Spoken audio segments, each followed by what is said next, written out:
Since Grenada's coconut industry lost its productive value after the passage of Hurricanes Ivan and Emily in 2004 and 2005 respectively, coupled with the onset of the coconut beetle, the industry has been struggling to sustain the demand locally.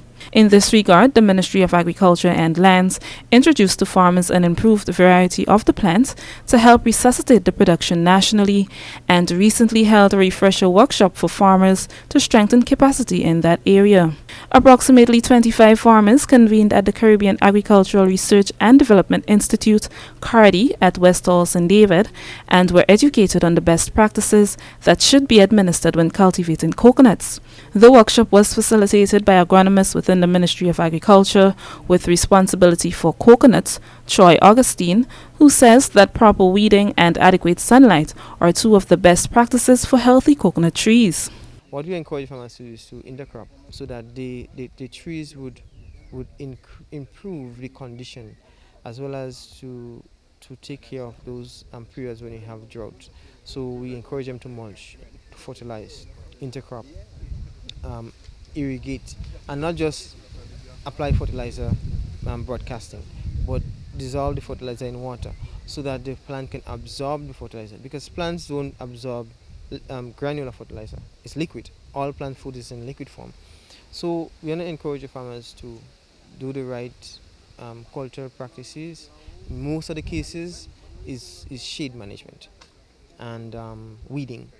That's two of the major problems. And once we get over that hurdle, I think those farms would see an improvement. The session was held in collaboration with the Inter-American Institute for Cooperation on Agriculture, ICA, and the national specialist at ICA, Derek Charles, also speaks to proper caring for the plants.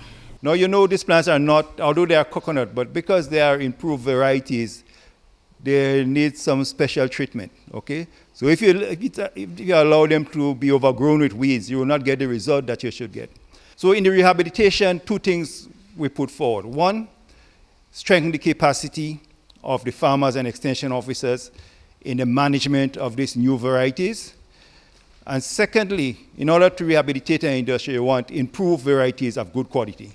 So we have like the tall variety and the dwarf variety. Most of you farmers will know the tall variety and dwarf variety. They are no different to the ones that you have now, except in their genetic potential in terms of what they could deliver as a product.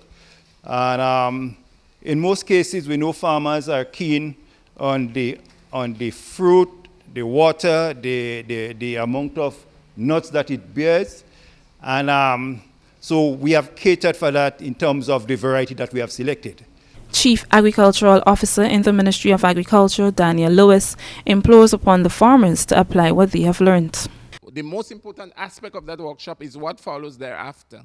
So when you go back to your field as a farmer, you have to ensure that you adhere to a lot of the principles, a lot of the recommendations that Mr. Augustine will be giving. Because, I mean, we do not have this workshop just because we say we want to have a workshop, but to ensure that we educate and the people, both extension and farmers, they leave here much more informed, much more equipped to deal with all the challenges that is the coconut industry is facing. Two farmers, Mark Anthony Francis and John Powlett, gave their respective views on the workshop. Okay, I think it was very informative. I mean, some of the things that I've been practicing were actually said in it, because I did my research earlier.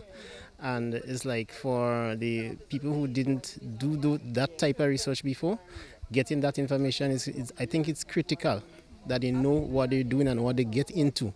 So at the end of the day, end of the period, they would get the fruits of their labor. Coconut is something that should be part of our staple in terms of our diet, and so I think the nutritional benefit, and so whatever we do here now, the spill-off from it should actually be something that would be of great significance later on down the line. What I must say stood out most was the time figure for the crop to bear and to learn about the ways that it pollinates, which is very important. My aim is to do as much coconut as possible. If possible, average 2-3 acres. For the Ministry of Agriculture, I am Karima Lewis.